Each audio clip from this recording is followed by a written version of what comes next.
So all things change. Nothing lasts.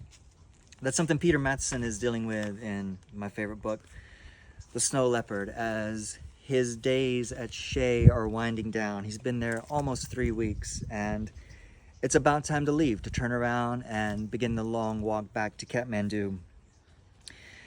He writes, "The moon is waning. The fine lunar clarity of life at Shey swiftly diminishes. And so I too prepare to go, though I try hard to remain.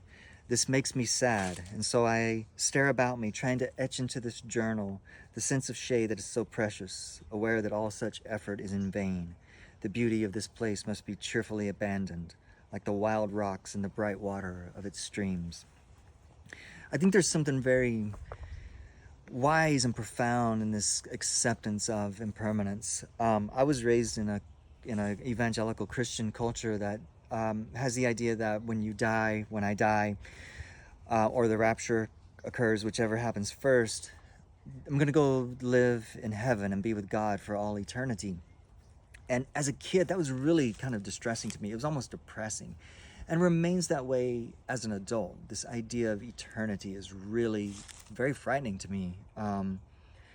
So when I found the Buddha Dharma in the late 90s, realizing that impermanence is a key aspect of Buddhism, a key belief in Buddhism, it was almost a relief.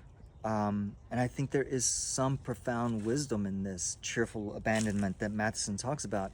I mean, eventually, of course, everything has to be abandoned, right down to our own lives. In the last 5 to 10 years, a lot of things in my own life have had to be abandoned.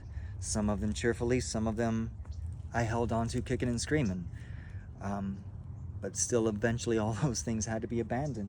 I used to come out and look at the mountains and kind of find solace in the idea of geologic time, these mountains that have been here for millions and millions of years, here looking at the San Gabriels. And kind of the realization also comes that even these mountains are not permanent. And Matthiessen writes about that.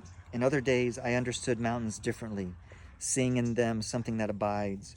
Even when approached respectfully, they appalled me with their permanence, with that awful and irrefutable rockness that seemed to intensify my sense of my own transience.